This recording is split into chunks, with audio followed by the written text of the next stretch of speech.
Hi everybody! How's it going? So I'm here visiting Aerlie in her apartment, and we decided we'd shoot another video, and the theme for this video is talking about what the hell are we doing with our lives? What are we doing with our lives? Super sad. Right now I am finishing up my role over at the University of Waterloo next month, and really don't have a whole lot else going on at this point. Super exciting. That's sad. Is it sad? It kind of sounds sad. I know, I think it's because I'm making it that way, but I don't mean it to be. Okay. I mean, I guess it kind of is, because, like, what am I doing next? But I really don't know. But on the other hand, I'm also just excited for something new. So, trying to be a little bit... You have a world of possibilities.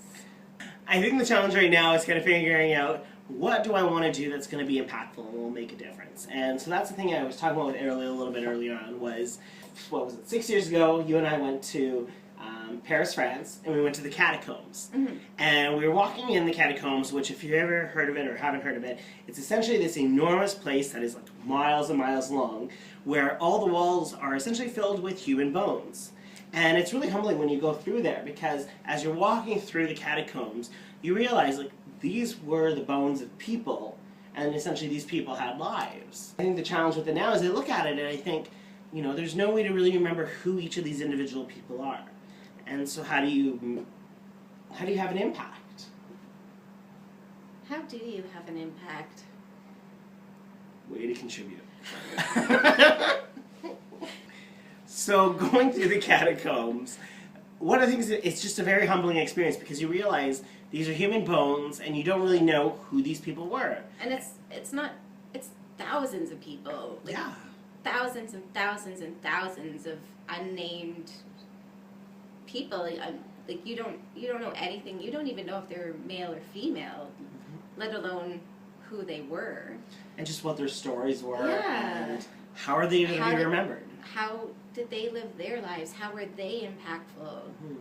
And I think for me, that's something I keep thinking about is how do I make an impact? How do I continue to make a difference in some way? And I think it's challenging because when you look at it, you know, how do people make that difference, or how do they make that impact?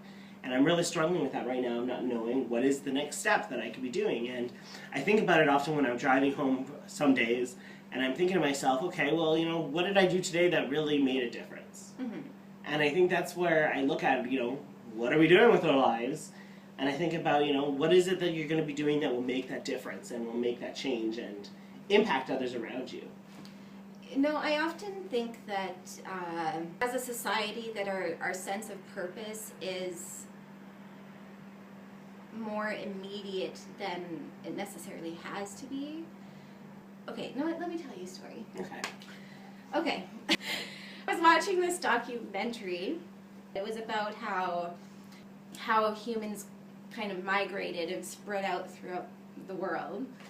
There was this part in this documentary where they were talking about these footprints that they had found on the bottom.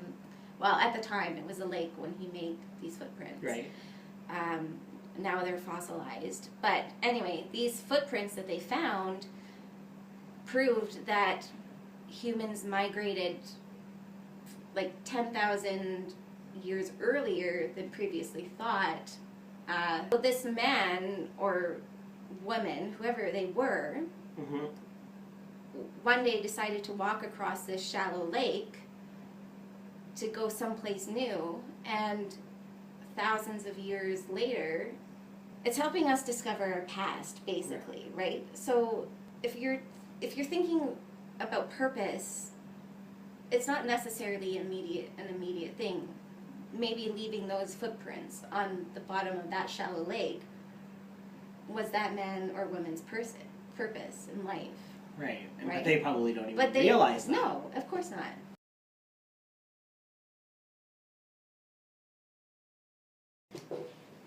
So this is what we do on a Friday night. We were sitting here waiting for my phone to charge so we can continue this, and we decided we wanted to know if we could name all 52 states in the United States. We could not. We got to 48, though. We got to 48. The ones that we hate now officially are the states of Kansas, Delaware, Vermont, and Alaska. No, Arkansas. Arkansas. We knew Alaska. We knew but Alaska. Screw you, Arkansas. Yeah. So, as we were saying, How do you know that you're making a difference? I want to say something else about purpose or making a difference.